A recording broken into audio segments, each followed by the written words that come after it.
পুজোতে আমার ছবি রিলিজ হয়েছে দেবী চৌধুরানী, যে ছবিটি আমার ক্যারিয়ারে ভীষণ ইম্পর্টেন্ট ছবি।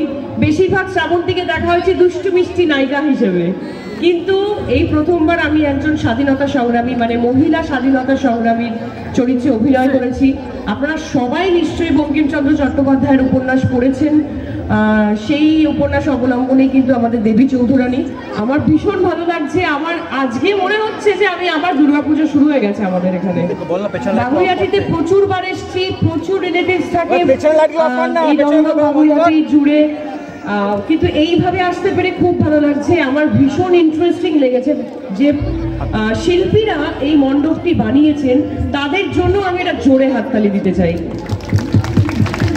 কারণ তাছাড়া তো এটা পসিবল নয়। এই সন্তোষ পল্লী, তাই তো, সন্তোষ পল্লীর প্রত্যেকটি মেম্বারকে আমি কংগ্রাচুলেট করতে চাই এরকম একটা উপহার দেওয়ার জন্য। আর মায়ের প্রতিমার মুখ মানে কি বলবো, এত সুন্দর লাগছে দেখতে, চোখ ভরিয়ে উঠেছে আমার।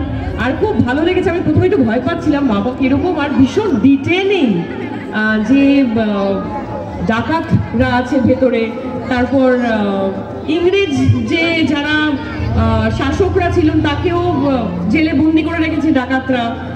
আমি মানে সত্যি বলছি, আমি মেসমারাইজড। এত সুন্দর একটা ঠাকুর দেখতে পেলাম, এত সুন্দর মণ্ডপ ঘুরতে পারলাম, আর আপনাদের সামনে আসতে পারলাম। আর আমি এখানে দেখছি আমার অনেক বাচ্চা বন্ধুদের, ছোট বাচ্চা বন্ধুদের যখন দেখছি ছোট্ট শ্রাবন্তী হয়ে যাব। হ্যাঁ,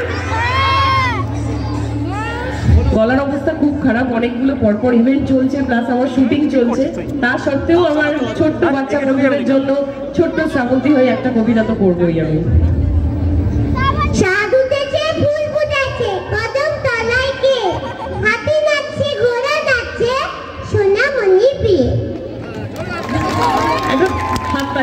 থ্যাংক ইউ সো মাচ।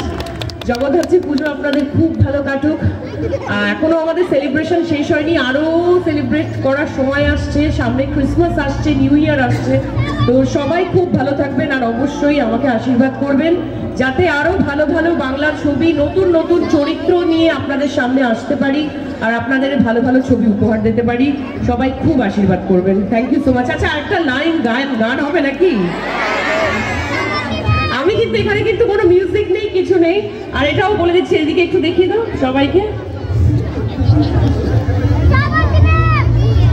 আমি সবার পারমিশন নিয়েই একটা লাইন আমি আমার ছবির গান করব, কিন্তু বলে দিচ্ছি আগে থেকে, আমি কিন্তু গায়িকা নই, নায়িকা, অত ভালো গাইতে পারি না। কেউ ট্রোল করবেন না, কারণ এখন যুগটাই হচ্ছে ট্রোলের, তাই না? আপনাদের ভালোবাসার জন্যই একটা লাইন আমি অবশ্যই গাইব। খুঁজেছি তোকে রাত বেড়াতে, চলিনি আলো স্বপ্নে, লুকিয়ে চিঠি তোকে লেখা, তুলে রেখেছি যত্নে, মনের অলি গলি হয়ে গেল পালারি, রাতেও পড়েছি কাল, দেখছি একা একা, গিয়েছে ঘুরে ঘুরে ছাই।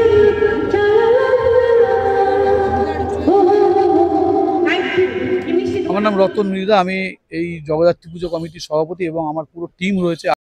এই পুজোর আমার 13 বছরের পুজো। সন্তোষপল্লী আমার বাসস্থান, তাই আমি সন্তোষপল্লী নামটা মানুষের কাছে ছড়াতে এবং বড় করে পুজো করছি। এবছর আমার চমক রয়েছে হলো বাংলার ডাকাত।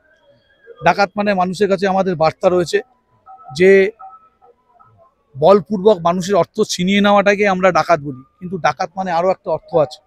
এই ডাকাতটাই কিন্তু নীলকরদের রাজাদের, নীলকরদের যে ইংরেজদের, তাদেরকে কিন্তু লড়াইটাই ডাকাতটাই দিয়েছিল। এই ডাকাতটাই কিন্তু জমিদারদের থেকে অর্থ সংগ্রহ করে গরিবদের দান করত। এই ডাকাতটাই কিন্তু স্বাধীনতার জন্য লড়াইটা দিয়েছিল পিছন থেকে। এবং আপনারা ইতিহাস ঘাটলে দেখতে পাবেন 16 শতকে বা 17 শতকে বহু বড় বড় ডাকাতরা আছেন, যে ডাকাতরা আমাদের ভারত স্বাধীনতার যে যুদ্ধ, সেই যুদ্ধ তারা কিন্তু চালিয়ে গেছিল। আচ্ছা, ভিতরে দেখতে পাচ্ছি কিছু সোনা দায়না গয়নার কাছে ডাকাতের, এটা কি কনসেপ্টটা বলতে গেল? কনসেপ্টটা বলতে দেখুন, আপনারা দেখবেন ডাকাতের, এটা আমি অ্যাকচুয়াল হলো ডাকাতের গুহা বানিয়েছি, ডাকাতদের বাসস্থান। অ্যাকচুয়াল হলো আপনি দেখবেন এর মধ্যে ইংরেজদের বন্দি করানো দেখানো আছে এবং জমিদারদের বন্দি করানো দেখা আছে। এটার মানে হলো দেখুন, ইংরেজদের কিন্তু এই ডাকাতরাই লড়াই দিয়েছিল, এবং এই ইংরেজরা যখন ডাকাতদের সঙ্গে মানে আমাদের স্বাধীনতা সংগ্রামদের সঙ্গে লড়তে পারতো না, তখন তাদের ডাকাত ডাকাত তকমা দিয়ে তাদেরকে অ্যারেস্ট করা হতো, আপনি ইতিহাস ঘেটে দেখবেন। এবং জমিদার থেকে অর্থ সংগ্রহ করে তারা গরিবদের দিত, এবং এই অর্থই আমরা ভিতরে দেখবেন অনেক সোনা গয়না রয়েছে, এই সোনা গয়নাই কিন্তু আবার গরিবদের কাছে বিলিয়ে দেওয়া হতো। খুব ভালো লাগছে। আমি অবশ্যই আমি পুরো এই সন্তোষপল্লীর কমিটির প্রত্যেকটি সদস্যকে ধন্যবাদ জানাতে চাই আমাকে এই সুন্দর সন্ধেটা গিফট দেওয়ার জন্য। আমি তাপস দা, আমি দেবরাজ দা, রতন মৃধা, সবাইকে আমি ধন্যবাদ জানাতে চাই আমাকে এখানে আমন্ত্রণ করার জন্য। আর সব থেকে বড় আমি ধন্যবাদ জানাতে চাই আমার এই ভালোবাসার মানুষজন যারা এই অনুষ্ঠানটি উপভোগ করছে। Thank you so much. ওই জন্যই তো আজকে আমি এখানে, এই কনসেপ্টটাই ডাকাত পুরো ব্যাপারটা আমার খুব ভালো লেগেছে। যখন আস্তে আস্তে সুড়ঙ্গের মধ্যে ঢুকছি আর কি, প্যান্ডেলে যখন মানে এন্ট্রি করছি তখন থেকেই আমার বেশ রোমাঞ্চকর লেগেছে। আর প্রত্যেকটা মুহূর্তে মনে হচ্ছে সাসপেন্স। তো আমাদের দেবী চৌধুরানীও তাই ছিল, ডাকাতদের রানীই ছিলাম আমি আর কি, যারা মানুষের ক্ষতি করে না বরঞ্চ গরিব মানুষের ভালো করতেন, তাদের পাশে দাঁড়াতেন। সেই জন্যই দেবী চৌধুরানী। তো সেই দেবী চৌধুরানী আজকে এসছেন মায়ের দেখা মিলতে। এই অনুভূতি আমি অনেক জায়গায় বলেছি। আমি খুব লাকি, আমি ব্লেসড যে এই ধরনের চরিত্র আমি করতে পেরেছি।